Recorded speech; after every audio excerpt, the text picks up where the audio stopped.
তো চোর গেছে বুড়ার বাড়িতে চুরি করতে, আস্তে আস্তে ঢুকছে, কিন্তু চোর জানে না বুড়ায় যে ফেসবুক চালায়।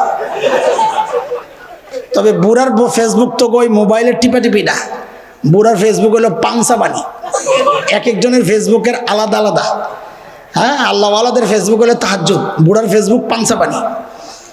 তো বুড়ায় পাংসাবায় টের পাইছে ঘরে চোর ঢুকছে। তো বুড়ায় তো টেট না কম না, মানুষ মনে করে বুড়া মানুষ কি বুঝে, না বুঝলে নি তোর আব্বাই হয়েছে। গভীরের কথা কি বুঝছে বলা ভাই আল্লাহ জানে, মারুতি কথা আর কি।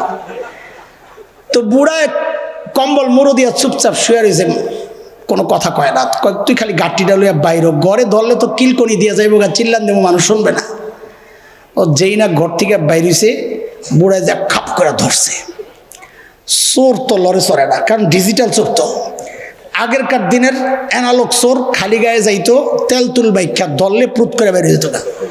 এখন ডিজিটাল চোর শৈলে মাখে না, তেল লাগলেই একটু মাথায় লাগায়, যেন ধরা পড়লে বুদ্ধি করে বাড়িতে। চোরে ধরছে, চোর তো লড়ে চড়ে না। চাচার মুখের দিকে তাকায় রে, চাচা কয় কারে ধরলাম? কিরে? হারে কই যে আসলাম? চোর কয় কই আসলি মানে? আপনারে না পুরো আমার আব্বার মতো দেখা যায়।